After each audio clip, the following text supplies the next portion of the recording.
Bilang ng estudyanteng Pinoy sa UK na umuuwi sa Pilipinas dahil hindi na kayang tustusan ang kanilang pag-aaral at pamumuhay sa London. Bunsod na rin ng patuloy na krisis, binawasan pa ng Home Office ang working hours ng mga student visa holders. Pero isang popular na restaurant sa London ang gumagabay sa katayuan ng mga estudyanteng Pinoy na nagbibigay ng sideline na trabaho sa kanila. May report si Europe Bureau Chief Danny Buenafe. Kinikilala ang London ay isa sa pinakamahal o most expensive city in the world.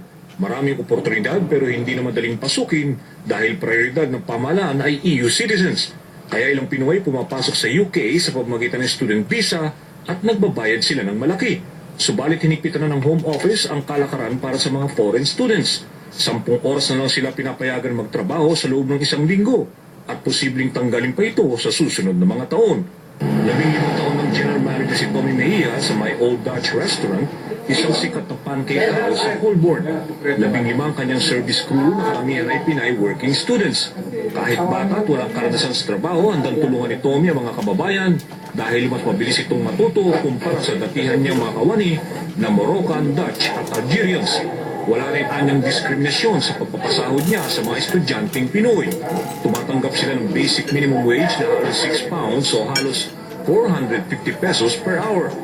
Pero maingat siya na hindi sila lumagpas sa prescribed 10 working hours a week. I try to avoid that kasi against the law. Pero pagdating ng off-term school nila, then they can work as much as they can. So, which is, ginagawa nila yun, just samantalahin nila yung sa mahal mo siya. 3 taon ng waitress si Mika sa Old Dutch. 1 taon at kalahati na lang ay matatapos na niya ang kurso ng Business Management sa London College, UK. Para kay Mika, hindi naman daw mahirap pagsabayin ang pagtatrabaho at pag-aaral sa UK. Good learning experience po. Medyo mahirap sa una pero pag nasanay ko na po, okay na po. Kasi for example ako, pag natapos ako sa school ko, tapos ang start ko dito 5 o'clock. So minsan talagang sa biyahe, yun 1 hour biyahe. 1 hour na biyahe, pinagkakasya ko para makarating sa duty ko ng 5 o'clock until 11 in the evening. Sikat ang pancake house dahil na rin sa kakaibang pagluluto nito at Pinoy din ng mga chefs. Maraming sangkap, kakaibang preparasyon at mabilis lutuin. Tubong Cavite si Reynel Sevilla na mahigit 2 taon na nagtatrabaho sa pancake house.